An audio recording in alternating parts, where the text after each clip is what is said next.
Kyle, Troy, how we doing? hey, doing well. Here we are, Adaptive Athlete TV. And I know that you have one of your coaches coming in to Yep. talk to us today, Yeah. which is going to be super exciting. He's got a bunch of things to talk about. You go ahead and tell these guys what he's going to cover today.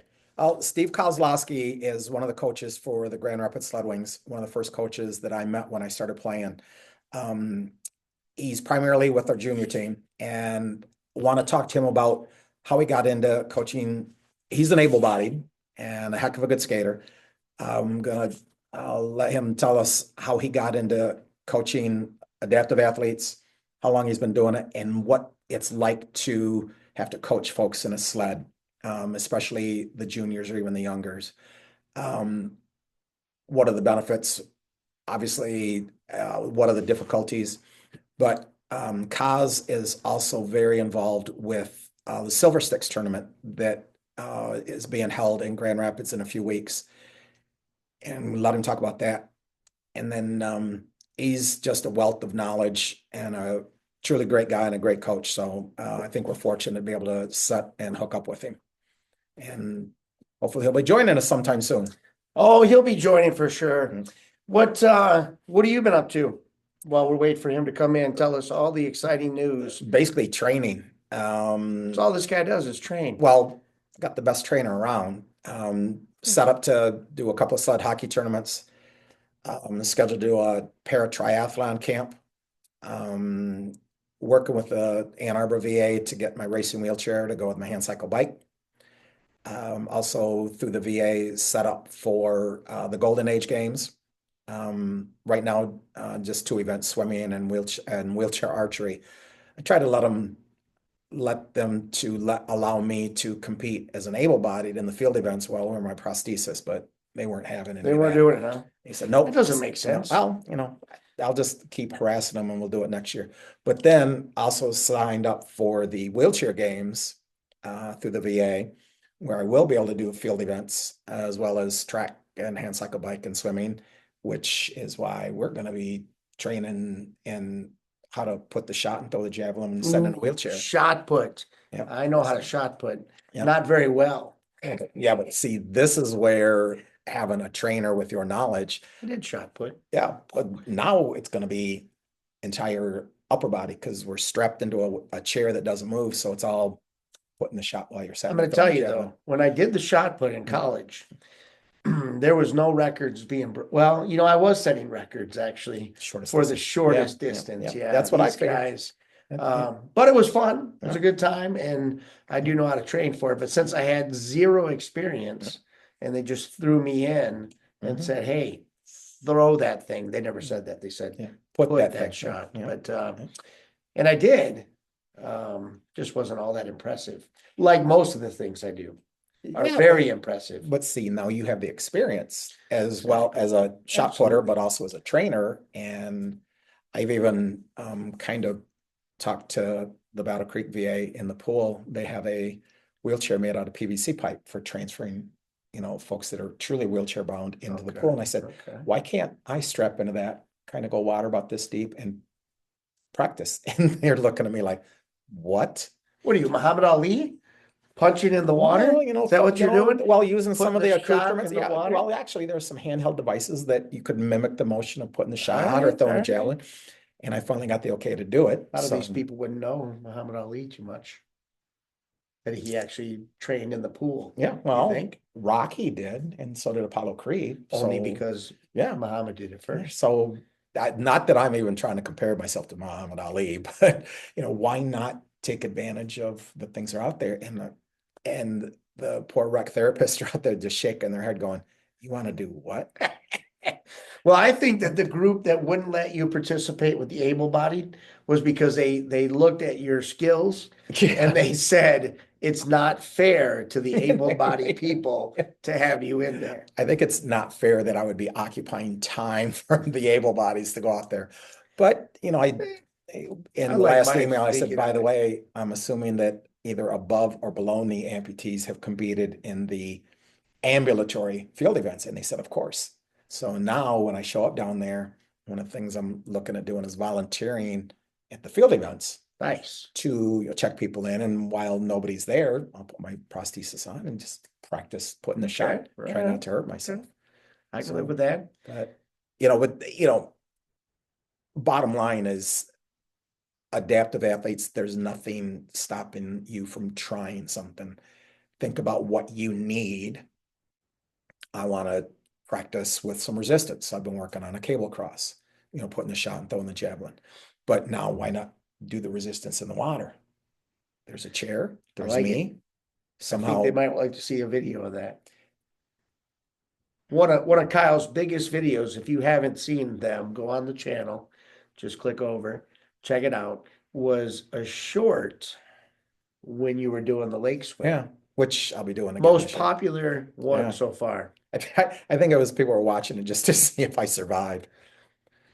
And he but, did. yeah. Here he is, still with us. Yeah. It's awesome. Fortunately. Yeah. So I think they might want to see you in the pool, pushing the what is it? Is it you're not really putting a shot? No, in, they're I call them toys, but they're different devices that like a noodle. they have those. They have the kickboards, but they also have things that foam like dumbbells, and then some that you basically hold on to and swim with. But you could use it, as a shot. So we'll have to figure out how to get a video of it. Look who's with us. Kaz, are you there? Hello, sir. I see your names, Kaz, but I don't see you. You got to turn the audio on, brother. Well, good news. He is with us. There he is. There he is. Now you got me? Yes, sir. I will never claim to be the most techie person you've ever met. Yeah, but we're not talking about tech. We're talking about sled hockey and coaching. Folks, this is Steve Kozlowski, also known as Coach Koz, one of the first coaches I met when I joined Mayor Freebed. And just want to have you tell your story, Koz, how you got involved coaching sled hockey, how long you've been doing it, and what it's like to be an able-bodied hockey player and skater coaching us disabled folks. So the floor is yours. Cool. So actually the how did I get to start coaching story is really kind of a funny story that I've told many times. Uh-oh. Koz, we lost you. You froze up. You still there? Bad internet connection. In just a word about Kozlowski, he is not only a great coach, but a very hardworking individual. And he's obeying all the laws, not holding the phone, but he's talking to us as he's driving. Koz, we lost you for a couple minutes there. Can you hear me now? I got you, brother. All right. Just as you said, how interesting the story was, how you got into coaching. Well, and I am in Plainwell, Michigan, which is not the best cellular service in the world. I will say that. Anyways, real funny story how I got into coaching sled hockey. Played hockey my whole life, played beer league, met so many people over the years that I played hockey with, men's league, whatever, pickup, whatever. And a group that I played with for years, the story went, we'd play all season, we'd play all winter. And the last game of the season, we'd be in the locker room, and it never failed. Somebody would say, hey, we should get together and play golf this year in the summer. And everybody'd be like, oh, man, that's a great idea. Let's play some golf. Let's have some fun. And we never did it. Never. And then after literally, 10, 12, 15 years of that, we're sitting in the locker room. Somebody brings it up, end of the season, let's play golf this summer. And one of the guys says, listen, guys, this is stupid. We say this every year and we never play golf. Are we going to play golf or are we not going to play golf? And we're like, you know what? You're right. We need to do this. And then somebody else says, if we're going to play golf, let's make it an outing. And if we're going to make it an outing, let's make it a fundraiser. And a bunch of us just, we all just sat there like, yeah, it makes sense, right? So I believe it was 2000 7. I could be wrong. This will be our 18th year of our golf outing. We literally went like the next Tuesday and we had breakfast together, like 8 of us. We're like, hey, let's put together a golf outing and let's pick a local charity, a hockey charity that would be the right choice for this outing.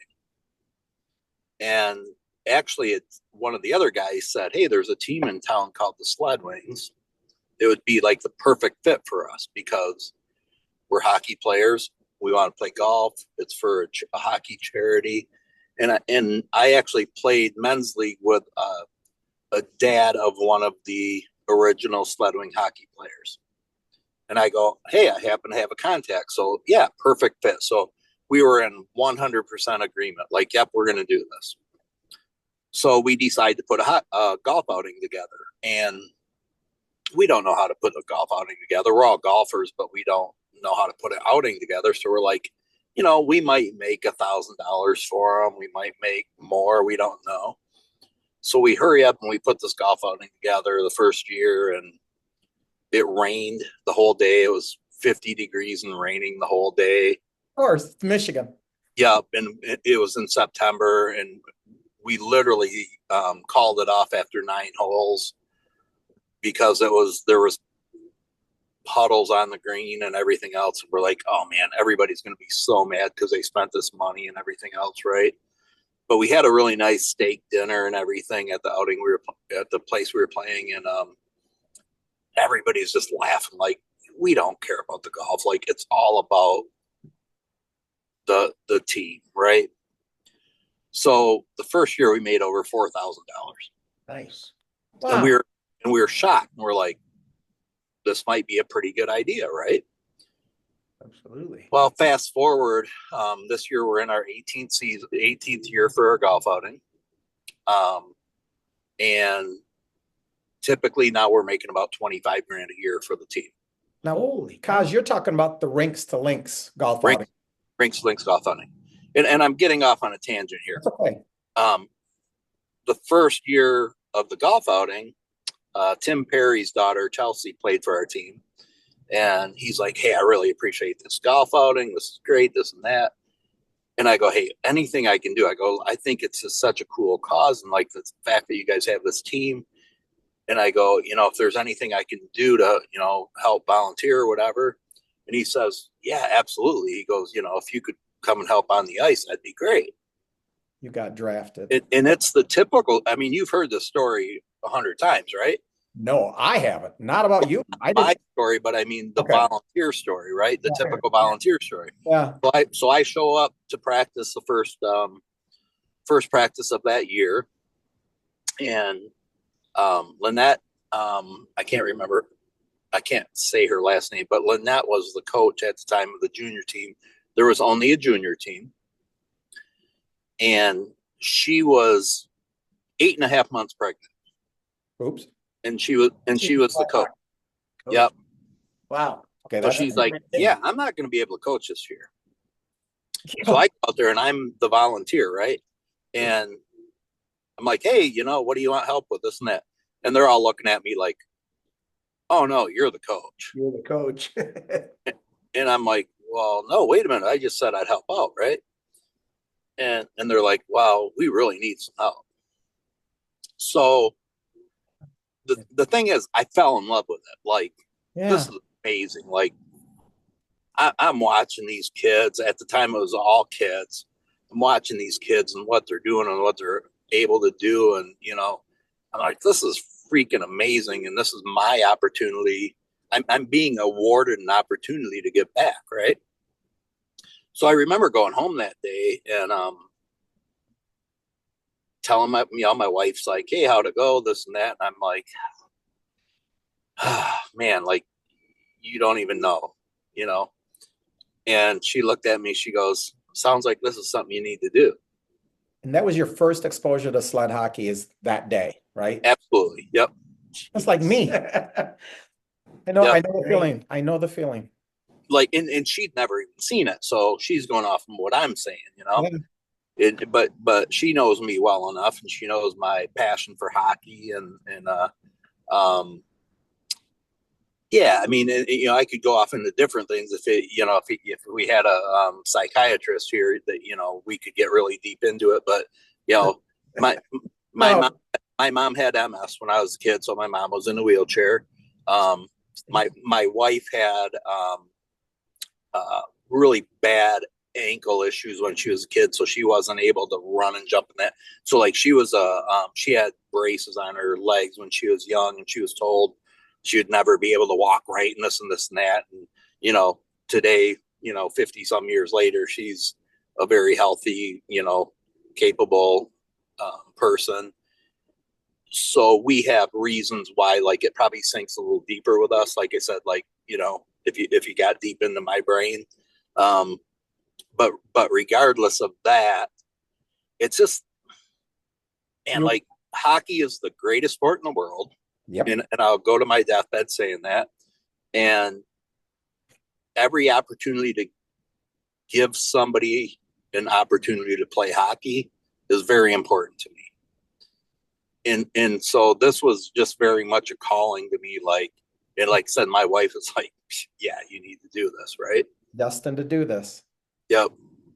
I knew we were fortunate to have you as a coach, but I didn't realize just how fortunate you went through a golf course to become a sled hockey coach. Yeah. Now, It's very, it really is, seems like very much a destiny thing. It's just like, how did this happen? Like, and the thing is, it's changed my life more than it's changed anybody else's. It's like, I learned more about, I've been taught more than I've taught anybody. Right. The kids you started with are now my teammates on the adult team. I know what you're talking about. Yeah. Now, since you've played as an able-bodied ambulatory, what are the difficulties? We know what the benefits are coaching sled hockey players, and I received some of those benefits from you and the other coaches. What are the difficulties being a stand-up, an able-bodied, with folks that are in a sled all day or during that was the biggest learning for me, like starting out. Like, I'd say the first probably couple years were very much, I was just a cheerleader, right? That's me now. But then as I realized, like, we need more structure, we need this, we need that. I mean, by trade, I'm a sales manager, right? So I'm always looking to, like, find a different way and find a better way and that kind of thing. So like I said, like, the first year or so was probably just like me kind of sitting back a little bit and being a cheerleader. But at the same time, I'm kind of like, okay, how do we find a better way, a different way, this and that? One of the things that was kind of frustrating is there's not a lot of resources out there. So like going to YouTube or to, wherever, like, hey, Google, what's a good sled hockey drill? Yeah, you're not going to find anything. It's not out there, right? Even today. That's why we're doing this. Yeah, exactly. And thank you guys for doing this, because it was enlightening. Like, man, like, we're on an island here. Like, nobody knows what to do. So what I figured, I actually found so USA Hockey actually has like a catalog of drills, of stand-up hockey drills, right? And that was the first thing that I found. And I'm like, okay, how do we adapt these? And adapt is the perfect word, right? It's adaptive hockey. Mm-hmm. So how do we adapt practice drills to sled hockey? So when you think about, a lot of drills have a defenseman backing up. Well, guess what? You can't back up in sled hockey. Nope. So things like that. It's like, okay, but I can take an element of this drill and I can make it work for us. But the biggest thing to me, though, is sled hockey is very much about fundamentals. Yep. Like, if your team has a lot of players with good fundamentals, skating, passing, shooting, speed, right? Mhm. If you have the good fundamentals, you're going to be successful. Right. So, and Kyle can attest, we coach a lot of fundamentals in practice. Like if you can't, when players join us, if you can't skate, you can't handle the puck. Because guess what? In sled hockey, you have to do it at the same time. So, so let's learn how to skate. Once we learn how to skate, now we're going to throw a puck at you. Yeah. Okay, well, how do I do this at the same time? Well, you're going to figure out how to do it, and we're going to help you, right? And then once now I'm skating, and now I have the puck. Now, how do I turn? How do I stop? Right? It's fundamentals, and you could probably say that about any sport, but I think it's most true with sled hockey. Like if you don't have fundamentals, it's going to be hard to be successful. So that's very much how we coach. Is like we're gonna help you learn the fundamentals, and then we're gonna go from there. We're gonna grow from there. Just a sidebar. I met Kaz 4 years ago with the adult team. We still have the adult team, but Kaz is very involved with our junior team. And of course, we have the novices who are like my grandkids, 7, 8-year-old kids just learning hockey as well as their disability. Because with you being with the juniors, go into the Silver Sticks tournament that is coming up in a couple of weeks, same weekend that we're having our tournament in Grand Rapids, because that's pretty neat. Yeah. So, for somebody who's not familiar with hockey in general, Gosh, you're making me dizzy, man. I feel like I'm on the ice, tipping over and going backwards and running to the wall. I'm going to give you a warning here. I'm going to go on. I'm going to walk, okay? Because this is what I do all day. So Go ahead and rub in the walking thing, man. Just go ahead. So you're spending. No, I didn't mean it like that. But that's one of those things that I've learned through the years. And that reminds me of a story like the first golf outing. We were having dinner after the outing, and I wanted to introduce all the Sledwing players. And so I'm up front, I'm the MC, and I'm like, hey, Sledwing players, if you could all stand up. And immediately I went, oh my God, but it's what that's been, like I said to you, I have learned more through this process than the players have learned, because there's so much to learn about the whole adaptive portion of it, and working with different people with different disabilities and abilities, that kind of thing. So yeah, it's crazy. Like I continue to learn. So just like you just caught me, right? I've learned not to say things like that. Mary Freebed taught me very early, like the proper way to say it is athletes with disabilities. They're not disabled athletes. If you say disabled athletes, you're putting the disability first. Yep. Let's put the athlete first, right?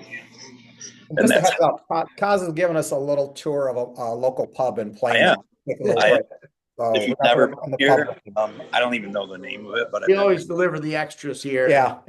I will. I'm giving you a day in the life of right here. This just shows how unique Coach Kaz is that he's taken time out of his work day to do a Zoom call with us. Well, now when you talk about the golf outing, you went off on the sidebar again. That's our Rinkstolinks that you guys raise a ton of money, and that goes to the Sledwing program. Helps us on our tournaments and stuff at ice time. Correct. 100% of it goes to the Sledwings, or we have done a little bit of helping out other sled programs, that kind of thing. So I would say 97% goes to the Sledwings. But if there's another program in need, we want to step up, because that ultimately helps our program too, by creating competitors for us, within Michigan, that kind of thing, so that we have more competition. It's easier for us to go play somewhere, that kind of thing. Now, because you guys have people donating or sponsors for that Rinkstolinks golf off. Yeah. So is there a website for it, or if somebody's interested, would they just go to Mary Freebed website? No, actually, rinkstolinks.com. Cool. Okay. Yep, and we're always the first Sunday of August is the outing. at Scott Lake Country Club in Comstock Park, just north of Grand Rapids. Always looking for sponsors, donors, golfers, that kind of thing. We play. It's a 27-hole course, so we have typically about 50, somewhere around 50 teams are out there. So it's huge. Yeah. Hold on one second, guys. I have to order. You have to order. Okay. You better mute. Okay. Yeah. Better mute. Well, he is over What you're 21. ordering. He's That's over right. 21. I don't even know what I'm mute. I told you earlier I'm tech savvy, or I'm not tech savvy. So hey, just bear. We'll see what we can. eating healthy enough for a coach. I'm very good at multitasking, so that's one thing I pride myself in. So, coach, it's amazing. But yeah, this is the golf outing. Anybody who can get involved, it's amazing because more backstory on that is once I started coaching. I told you how I started coaching, but once I started coaching, I realized there was a whole another need for more funding. We have amazing partners with Mary Free Bed, with the Griffin's Youth Foundation, but hockey is very expensive, right? And so the first couple of years, it's like, hey, could we do this? Could we get more sleds? Can we do this? And the answers were, well, we're kind of running out of funds, that kind of thing. Can I get a Jack and Diet, please? Now you know my secret. I like Jack and Diet. He's a good man. So my brain switched immediately to my buddies that we run this group with, and I go, guys, like, we need to raise more money for this team because I don't want us to be a regular team. I want us to be the best program in the country, and that doesn't necessarily mean we're going to be the best athletically. We're going to win every game we play, that kind of thing. But what it means is we want to be a proud program that people want to be a part of for a lot of reasons. Thank you very much. So what I mean by that is, like, one of the first things that Jerry Julian is my partner on Rinkstolinks, and we started with like 8 people, and it came down to where, like, me and Jerry that run the program, and but I check with Jerry on everything. And the first year I'm like, Jerry, I go, this might sound kind of strange, but I think we need to get the team like t-shirts and jackets. And he goes, yep. And he goes, well, I'm going to ask you why. And I go, well, because I want them to feel like they're part of a team. I want these kids to go to school and have a reason to talk to people about, have something to be proud of, that kind of thing. And like Jerry was testing me. Jerry's a really smart guy. And Jerry goes, I 100% agree with you. And he goes, but I wanted to hear it from you first. But he goes, yeah, let's do it. So right away, the first year we bought jackets for everybody. And what was amazing that first year is we bought the jackets and, gave them out to the team. And a month later, I have parents coming up to me saying, do you know my kid wears that jacket to school every day? And now the high school hockey team's talking to them, and he's making friends, and their social outlet has all of a sudden grown so much, and it's like, yes, that's what we want, that's what we want from this. So like I said, like, we might not ever be the best program in the world athletic wise. I feel like we are like right at the top of all the programs in the country as far as offering the proper opportunities to athletes, giving them the best equipment, providing social outlets, if you will, opportunities. We brought teams in from Russia, from Montreal. The year 2019, we brought a junior team in from Russia, and our kids spent 5 days with a Russian team. Uh, on Google, translate, trying to figure out what each other were saying, but then what happens is they become Facebook friends, and they share stories and everything else. So we create these opportunities that otherwise nobody would ever have. So that's really, when you go back to Rinkstolinks, that's really why Rinkstolinks exists, is we want to create these opportunities that otherwise nobody would have. About opportunities, that Silver Sticks tournament that you're a big part of bringing into Grand Rapids in a couple of weeks. Yeah, and I know I went off on a tangent again because that's what I do, but Silver Sticks, if you're not familiar with hockey, junior hockey, Silver Sticks is the largest group of junior tournaments in the hockey world. So it started in Ottawa, and so it's huge in Canada, but it's all around North America. And Silver Stick tournaments are typically known as the highest level of hockey in those age groups.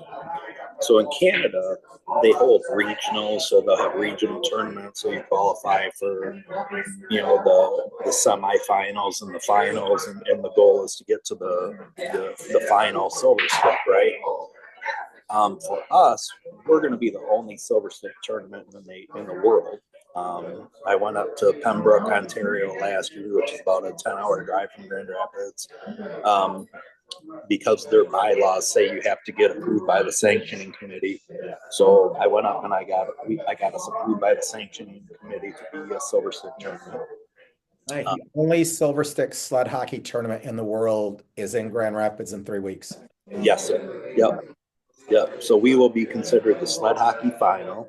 So it's truly a North American championship. And in fact, our goal in the future is to get teams from overseas to come here, because there's nothing saying we can't bring in teams from overseas. Right. But in junior Silver Sticks, they've never done that. It's always been a U.S.-Canada thing. So our goal is to take it a step further. Let's bring in a team from Europe or from Russia or whatever, right? And make it a true world championship.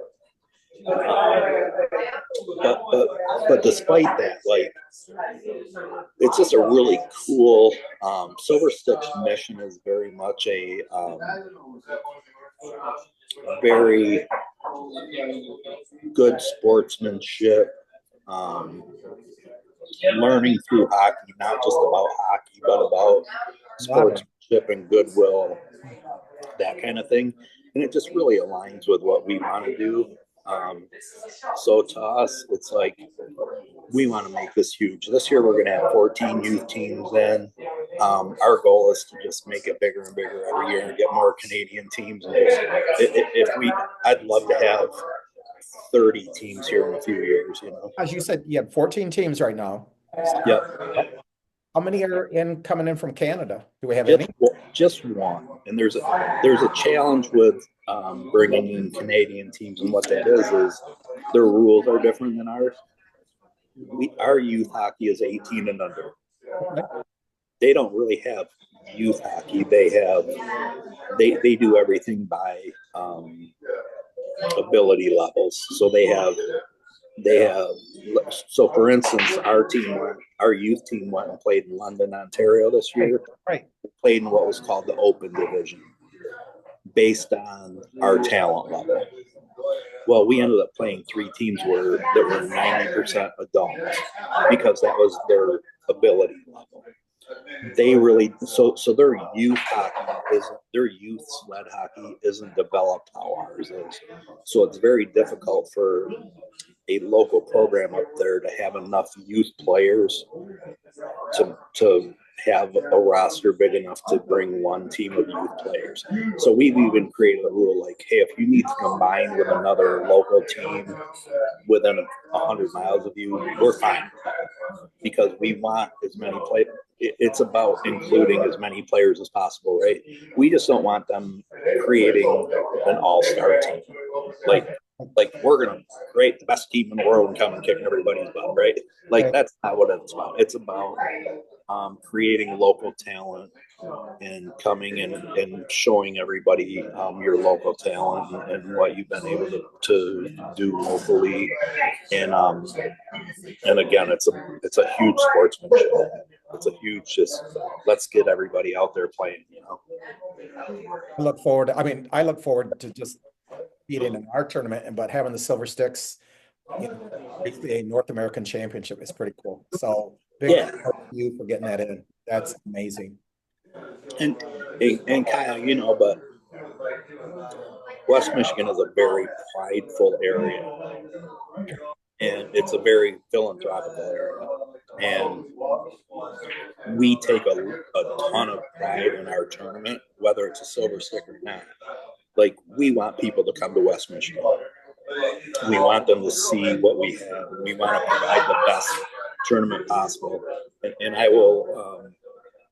I'll be braggadocious here and say, like, we have a lot of teams say, like, oh, we can't wait to come back to Grand Rapids. It's our favorite tournament of the year. You guys do such a good job.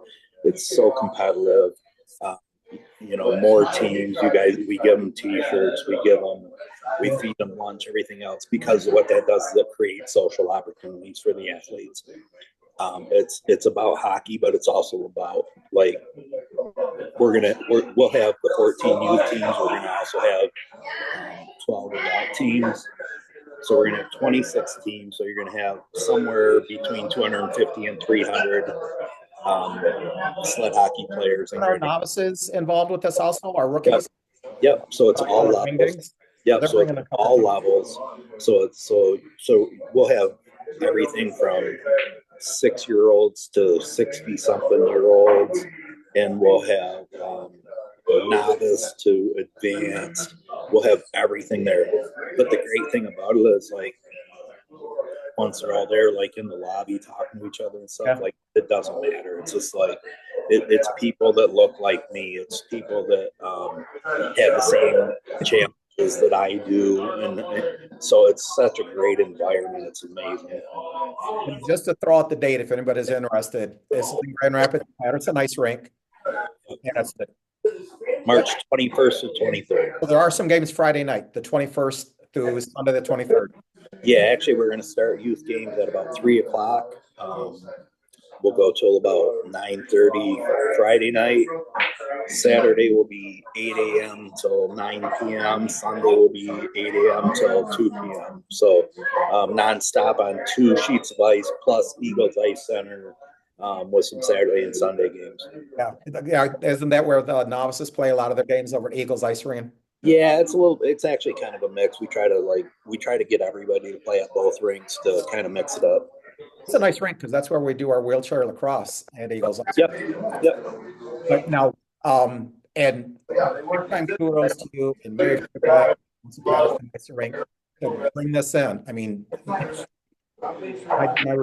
is absolutely amazing. But I want to end on something that is close to my heart that you taught me about one of our first practices, because my son grew up playing through amateur hockey, and you told me about warrior hockey. And share that with our viewers, what warrior hockey is. How many minutes do I have? I have like 2 minutes. 5 minutes here. Okay. So warrior hockey is honestly the aspect of adaptive hockey that I know the least about. But what I do know is, there's a team in Detroit. It's Michigan Warriors, and it's made up of all ex-service members. Yeah, and that's close to my soul. That it's hockey. So not to be confused. They have some disability. Well, they don't have to have a disability, so that's the other thing. Really? No, so that's what I was going to say. Like, it's part of what they call special hockey for Right. USA. It's one of the divisions, but it's actually not a. It doesn't have a disabled aspect. It's just so it's made up mostly of ex-service members that maybe have PTSD, Right. Right. that type of thing, and so the brotherhood there is just amazing, right? Like, You told me that so amazes me from an athlete that there are, I mean, this is stand-up hockey. yep, You told me that the Michigan team actually has a few amputees on it, either above yep. or below knee. You said there's at least that you know at least one bilateral amputee playing stand-up hockey, which to me is something amazing. Yeah, so it's not to make this too confusing, but there's actually like two different divisions. So in special hockey, there's a division called standing amputee. Right. Okay. In standing amputee hockey could be a lower bilateral or lower lateral, or it could be an upper. Right. So in other words, if you have an amputated arm, you qualify for standing amputee hockey. This is And an so opportunity for folks with some disability to still play hockey, not necessarily in a sled. If you're, correct. that really touches my soul. Correct. But then there's the other division that's warrior that you're not, this sounds really weird, but you're not required to have a disability. You're just a warrior. You've just served in the armed forces. Okay. So there's a whole different brotherhood there. So some of them probably play even both,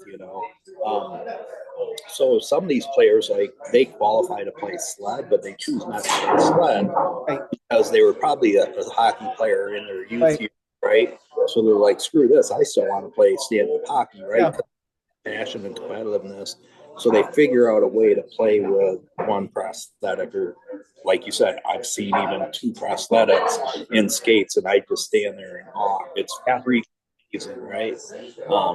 But so bottom line, there is an opportunity for anybody in the world to play hockey. We have Henry, that I believe is 8 or 9 years old now, that came out last year, and he's come out a couple times this year. So Henry's 8 or 9 years old, and I want you to understand, you've seen it, Kyle, but for the audience, One of the greatest kids I've ever seen. Henry was born with birth defects that he has stub arms. He has no arms. Yeah. Like his arms are both cut off above the elbow. Right. And we've created sticks for him to use to get out there and skate in sled hockey. And we're actually working on getting the ones he has right now, Leo made with wood sticks. Yeah. We're trying to get him aluminum sticks that actually flex with like a hydraulic. For folks that haven't seen sled hockey, we have short sticks that have picks or metal at the end to propel ourselves, and then we flip it over for the blade. But for Henry, Coach Leo adapted it so that attached to his arms, so he can propel himself with one part and then drop the sticks down. And he's just thinking amazing. So the love of hockey. So for your audience, you can play stand up. You could, whatever, you're a veteran. There's so many options out there to play hockey.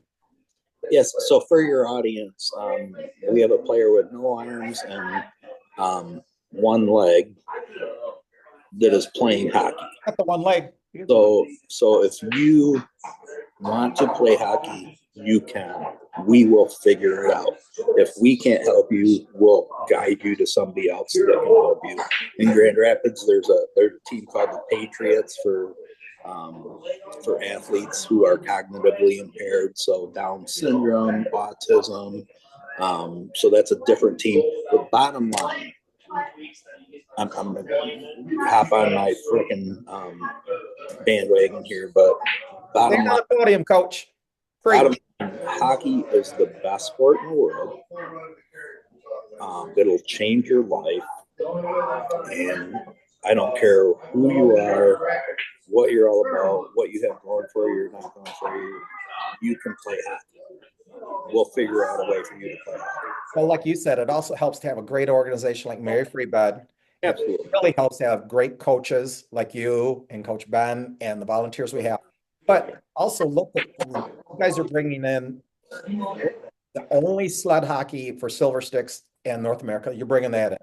Correct. Rinkstolinks.